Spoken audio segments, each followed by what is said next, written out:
નવરાત્રીમાં ગરબે ઘૂમવા ગુજરાતીઓ આતુર. ગૃહમંત્રી હર્ષ સંઘવીએ કરી જાહેરાત, હવે મોડી રાત સુધી ખેલૈયાઓ રમી શકશે ગરબા. નવરાત્રીમાં ગરબે ઘૂમવા ગુજરાતીઓ આતુર. ગૃહમંત્રી હર્ષ સંઘવીએ કરી જાહેરાત, હવે મોડી રાત સુધી ખેલૈયાઓ રમી શકશે ગરબા. નવરાત્રીમાં લોકો મોડી રાત સુધી ગરબા રમી શકે તે પ્રકારનું આયોજન કરવામાં આવ્યું છે. ધંધાર્થીઓ મોડી રાત સુધી ધંધો વ્યવસાય પણ કરી શકશે. નવરાત્રીને લઈને 10 દિવસ માટે લોકો પોલીસના સૂચનોને સહકાર આપે તેવી હર્ષભાઈ સંઘવીએ અપીલ કરી છે. નવરાત્રીની શરૂઆત થાય છે. માં અંબાની ભક્તિ, ઓપરેશન સિંદૂરની શક્તિ, આત્મનિર્ભર બનીએ નસ નસથી, મોડી રાત સુધી ખેલૈયાઓ ગરબા રમશે પૂરા હકથી.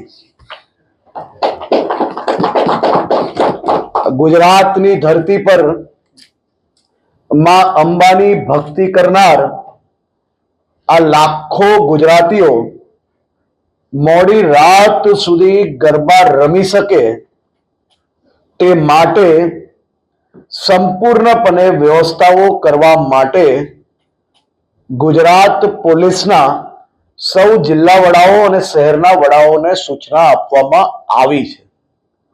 સૌ નાના નાના વેપારીઓ જે શહેરોમાં, જિલ્લાઓમાં રાત દિવસ મહેનત કરીને વ્યક્તિઓ નાની મોટી વસ્તુઓ બનાવતા હોય છે, ત્યાં પછી ખાણીપીણીના સ્ટોલ ચલાવતા હોય છે. આ હજારો લાખો પરિવારો માટે નવરાત્રી જ દિવાળી બની જાય તેવી વ્યવસ્થાઓ કરવા માટે બી ગુજરાત પોલીસને સૂચના આપવામાં આવી છે. મારા રાજ્યના નાના નાના વેપારીઓ એ સંપૂર્ણપણે ખૂબ સારી રીતે એનો ઉદ્યોગ આ 9 દિવસમાં કરી શકે તેવી વ્યવસ્થાઓ કરવામાં આવી છે. સાથે સાથે આ વખતે વિશેષ નવરાત્રી છે, કારણ કે માં અંબાની ભક્તિ છે અને ઓપરેશન સિંદૂરની શક્તિ છે, અને સાથે આ વર્ષે આત્મનિર્ભર ભારત અને સ્વદેશી અપનાવવાના નારા જોડે દેશ આખું કંઈક અલગ જ મૂડમાં નજરે પડી રહ્યું છે. મને પૂરો વિશ્વાસ છે કે નવરાત્રીના સૌ આયોજકો જે ખાસ કરીને કોમર્શિયલ આયોજન કરે છે તે સૌ લોકો ગરબા રમવા આવતી મારી બહેન, ભાઈઓ અને પરિવારજનોને જે વ્યવસ્થાઓ છે એ સંપૂર્ણપણે વ્યવસ્થાઓ ખૂબ સારી રીતે કરશે. વ્યવસ્થામાં કોઈ બી પ્રકારની ઢીલ એ ચલાવી લેવામાં નહીં આવે. કોમર્શિયલ ગરબા માટે એને બધી જ વ્યવસ્થાઓ સંપૂર્ણપણે કરવાની રહેશે. અને સાથે સાથે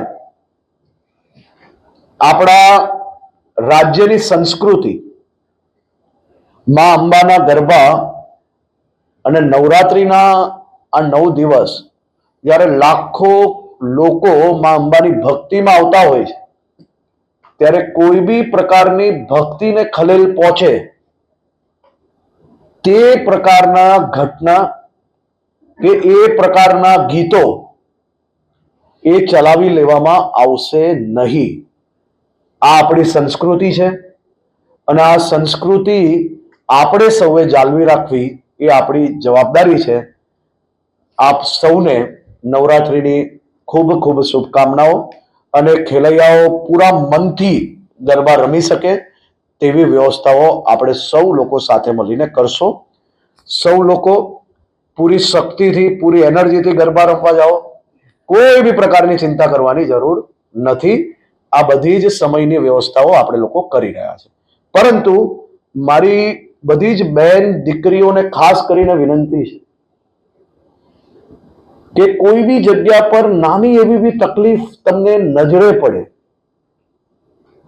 તો હવે તમારે 100 નંબર કે 108 નંબર કે એવા નંબરો પર કોલ કરવાની જરૂર નથી. તમને નાની એવી તકલીફ પડે કે તમે એક્ટિવામાં ગયા છો અને રસ્તામાં એક્ટિવા બંધ પડી ગયું ને હવે ઘરે કઈ રીતે પહોંચશો, તમારી બધાની જ સેવામાં ગુજરાત પોલીસ ઉપલબ્ધ છે. કોઈ બી તકલીફ પડે તમને માત્ર એટલી જ વિનંતી છે, વગર વિચારે 112 પર એકવાર માત્ર જાણકારી આપી દો, જેથી અમે ઝડપથી આપની મદદમાં ત્યાં પહોંચી શકીએ. આપણે સૌએ જ્યાં જઈએ છે, માતા પિતા પરિવારજનો અને આપણા મિત્રોને એની સંપૂર્ણ માહિતી હોવી જોઈએ. એ જ પ્રકારે આપણે લોકોએ સંપૂર્ણ વ્યવસ્થાઓ અને વ્યવસ્થાઓમાં કોઈ બી ગેરવ્યાજબી લોકો એ ફાયદો ના લઈ જાય એ પ્રકારની વ્યવસ્થાઓ આ વખતે આપણે ગોઠવી છે. એટલા માટે આપ સૌને વિનંતી છે કે આ વ્યવસ્થાઓમાં વધુમાં વધુ આપ સૌ લોકો મદદ કરજો. ખૂબ ખૂબ આભાર. કેમેરામેન સેનિલ વિરાણી સાથે વિશાલ છેટા, માનવ પ્રભા ન્યૂઝ, સુરત. અમારા વિડિયોની નવી નવી અપડેટ મેળવવા માટે સબસ્ક્રાઇબ કરો માનવ પ્રભા ન્યૂઝ ચેનલને. બેલ આઇકન ક્લિક કરો લેટેસ્ટ વિડીયો સૌથી પહેલા મેળવવા માટે.